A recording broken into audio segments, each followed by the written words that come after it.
Love is for tomorrow. Reunion. Les roses, Monsieur, achetez une rose pour les mesdames.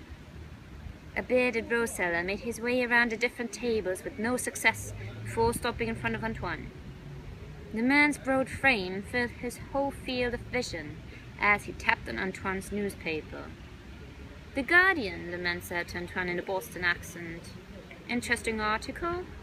You haven't turned a page in 10 minutes. Antoine looked up. The face he saw was a welcome surprise. Hunter! Antoine exclaimed with both excitement and relief. A single word, just a name, made the bearded man flinch. To know a man's name means to have power over him.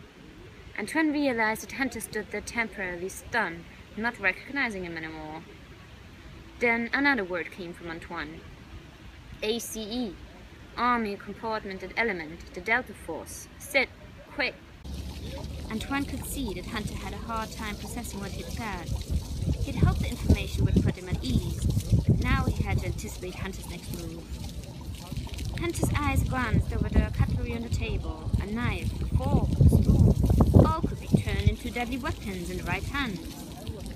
Antoine imagined that his opposite was thinking about reaching for his sidearm, the West Point 1911 graduate coat that Antoine knew Hunter always carried. Hunter shot his left hand forward and reached for Antoine's collar. Antoine blocked his attempt, entangling Hunter's wrist and holding him in a lock. Hunter instinctively thrust his right hand towards Antoine. The bouquet of roses began to fall. As it rolled down Hunter's arm, Antoine relinquished his grip on Hunter's left hand and grabbed the bouquet. With his right, he reached under Hunter's jacket, pulled out his coat, and pointed it at him. The bouquet concealed a lethal weapon. Antoine tried again, this time with more authority. Hunter, please sit. Kerrie didn't know how to react. Who was the man with Hunter? He was not really selling flowers now, was he? Or was this part of keeping his cover? But then why was he sitting?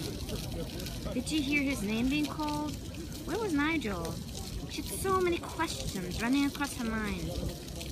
Before she could start processing them, a tall, masculine man with shaved head and a black leather jacket appeared. The man quickly bridged 2 steps to the table without taking his eyes off her. Kerrie's full lips parted as she tried to keep her composure. "Looks like the seat is free," he said with an Eastern European accent, pulling the chair opposite of her.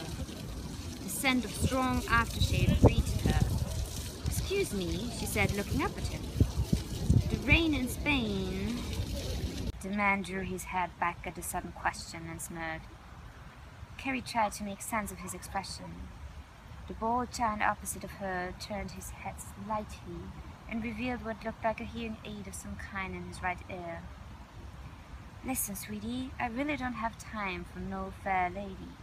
He took out a cigarette from a soft pack with his lips and lit it. "Nigel?" Kerrie asked doubtfully. The man stared her right in the eyes and said, "It's not good to look for ghosts." "You were always the maverick," Antoine said, placing the gun on the table below the flowers. "Glad to see that has not changed." "Who are you?" Hunter said, staring into the face in front of him. "Elf Rider," Antoine replied. A smile spread across Hunter's face. "Unbelievable! I thought..." Hunter started saying. Antoine looked past Hunter. He spotted 3 figures in matching tracksuits walking towards the Pavillon des Doyens, with the obelisk of Place de la Concorde towering over the 3 line behind them. They were obviously approaching the restaurant. Antoine interrupted Hunter. "Who did you come with?"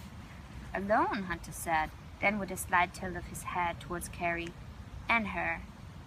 Antoine swore. Thank you for watching. Be sure to download a free copy of Love is for Tomorrow Reunion on Amazon. Find Love is for Tomorrow on Facebook, and do not forget to subscribe. All the links are below.